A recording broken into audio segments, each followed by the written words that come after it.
It looks like the Four Brothers had, well, the Four Brothers had, made a new video. It's called The Secrets of Flynn Beach.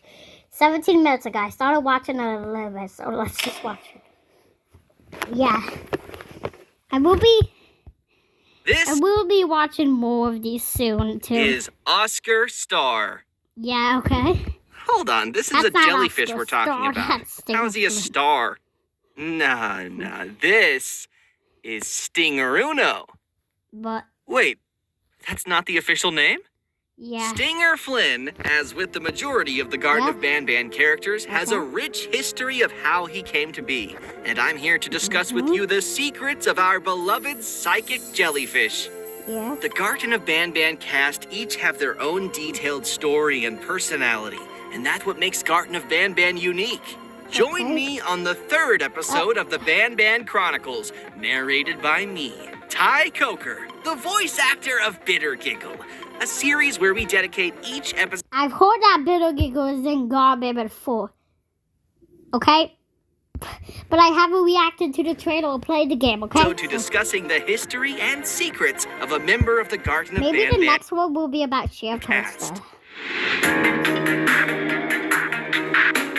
Oh, what is this? What is this? News at Oh my god. David Carter goes by. Stinger Flynn, despite being arguably one of the simpler characters to draw and visualize, has probably gone through the most changes during development out of any of the other characters, making this episode of the Banban Chronicles one of the juicier entries. Every stage of development for this character has been strange. From the decision to even add him to the game to the decision to make him a jellyfish. This photo was taken on October 15th, 2022. 2022? Is anything missing from it? Man, it's Or 2024 should I say, now. anyone missing from it? That's right. Stinger Flynn was the last mascot to be added to the game of the original 6. He was a last-minute addition that was added right before the Euphoric Brothers started to seriously work on the script of the first game. The mural involving Jumbo Josh, Bambolina, Banban, Opila Bird, and Captain Fiddles really felt like it could use another character whose color would complement the existing colors. And just like that, the Euphoric Brothers were back to the drawing board. The majority of concepts that were proposed for this new character have been lost to time, but 2 have survived. The first was Humblebee, a simple bee character whose purpose was to teach children the importance of staying humble, and also whose name is a play on the word bumblebee. Feeling Humblebee wasn't unique enough, it was quickly taken off the table. Sorry, Humblebee. Second, however, was a concept that came very close to becoming what Stinger Flynn is today. Enter Oscar Star, an orange, 6-armed, 1-eyed... That looks like Nab, kind of. That looks like Nab. A tower of teeth that would tower over the player. That looks like the reason Nab. Oscar Star was scrapped was the exact opposite of why Humblebee was scrapped. Wait, that's like a weird Oscar Star had too many defining features. He had 6 arms, 1 eye, and was a tower of teeth. He was absolutely goated with the sauce. So instead of completely goated with the sauce, dude, that's Oscar crazy. Star, his features were shared between 3 different characters. Stinger Flynn got the 1 eye. An earlier concept of Nab became the tower of teeth. That's what I just said. He looks like Nab. And much later on, an earlier concept of Syringin got the multiple arms. Remember? Okay, I've heard this character from Garden 7. Remember that but guy? We're not even Last close episode? to You Garden keeping notes? 7 yet. Yes, these 3 characters, despite their minimal interactions with each other in the games, are spiritually connected through Oscar Star. Ultimately, the decision was made to add the 1-eyed orange jellyfish to Garden of Banban 1 and save the spider for later. And thus, Stingeruno was born, as he was nicknamed after first being added to the game, a name that one can still find in the game files. This last-minute addition jellyfish would later become the main antagonist of an unused script for the first game, where his giant tentacles and one eye I am going to be reacting to the God Band 4 trailer today and play the game maybe. Stalk you throughout the kindergarten. For the most part, the game would have played out similarly to the Garten of Banban 1 available today. But some of the puzzles would have involved finding different ways to have Stinger Flynn. Yeah, imagine Stinger Flynn's tentacles are there, and you would get a chainsaw to cut them off. And move his tentacles away from doorways that he would be blocking. Think Cyan Fiddles from Garten of Banban 2, only it's the giant Stinger Flynn before he was shrunk. This was all before being replaced by the final Garten of Banban 1 script we know today, where Opila Bird and Jumbo Josh take the spotlight, and Stinger Flynn retains a minimal role of being a wall mural and giving words of kindness. If you compare the Stinger Flynn that you can see now on the Garten of Banban 3 poster to the one that you actually see in the games, you might notice a few differences. The eye on the model of the poster is less circular and more rectangular. Like every game, Jumbo Josh on God Band 1, looked different. It didn't look like the one game. Same as God Band 2. I saw on the God Band 4 one, I haven't played the game yet. I saw Chef Toadster there. In shape. And Stinger Flynn actually had... When I saw videos of God Band, and I saw Chef Toadster actually had yellow eyes. It's mistakenly 8 arms here. A mistake that the Euphoric brothers made sure not to repeat when creating the model for Stinger Flynn in Garten of Banban Punch Rush. This Punch Rush? Should I play that? Guys, we can make a video on that.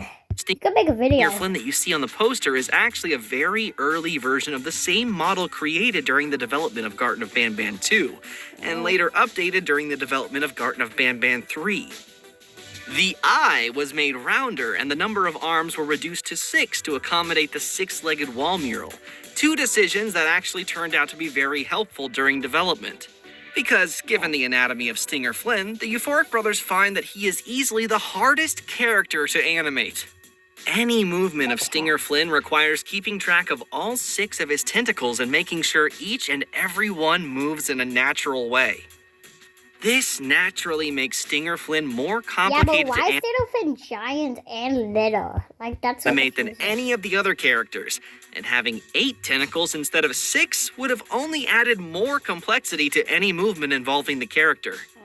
In addition to this, Stinger Flynn's eye being rounder meant we could program it so that it rotates around itself, allowing the Euphoric brothers to make it follow the player.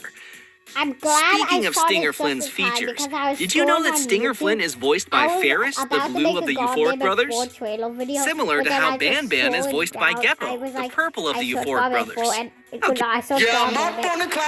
Yeah, I was saying I was about to make a God Band 4 trailer video, but then when I started God Band, this came up, so I decided I'm doing this first.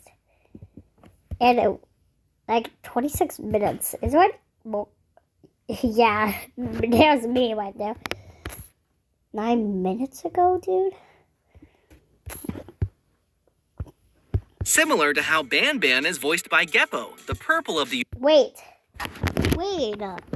The developers are voice actors for the Euphoric brothers. Wow. Okay, maybe you knew that one, but did you also know that as of Garten of Banban 7, besides the player and the drone, Stinger Flynn is the only other playable character? You actually get to play as Stinger Flynn in 2 of the dreams. This was my favorite part of God Band 3 because we get to jump so high. I loved it. Sequences in Garten of Banban 3. I love this During part. which you are also introduced to a new mechanic not seen anywhere else in the game. Whereas Stinger Flynn, you are capable of shooting electricity through your tentacles in order to traverse puzzles.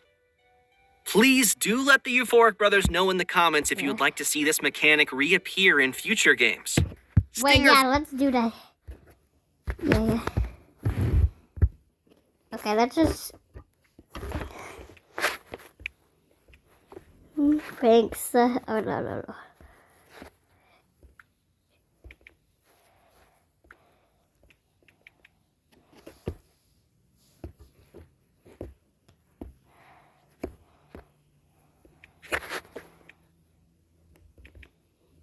Okay, Who thinks they should add more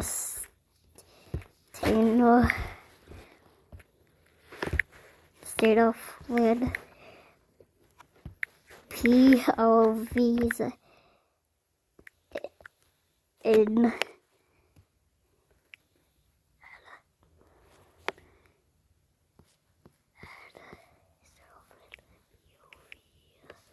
in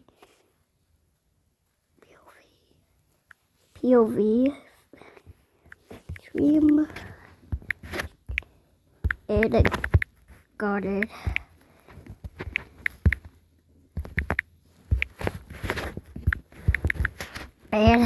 Man. Okay, who thinks they should add a State of Flynn POV dream and man A? And just we're gonna put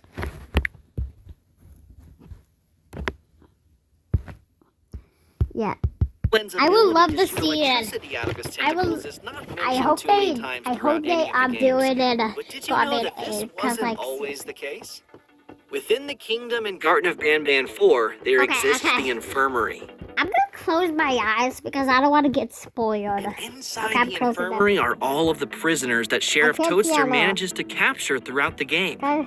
For each holding cell, the player is able to play a recording that has been put together by Sheriff Toadster to document his findings in respect to each prisoner. A collection of recordings that he calls the Toadster Archives. There's a recording for Opelabird and Tartabird, a recording for Banbalina, a recording for Slow Celine, a recording for Jumbo Josh. I don't want to get not one for Stinger Flynn, despite also having his own cell. Initially, however, Stinger Flynn was also meant to have a recording of his own in the Toadster Archives collection, which would have detailed how Sheriff Toadster got electricity shot at him a few times while trying to capture Stinger Flynn after the events of Garden of Banban 3.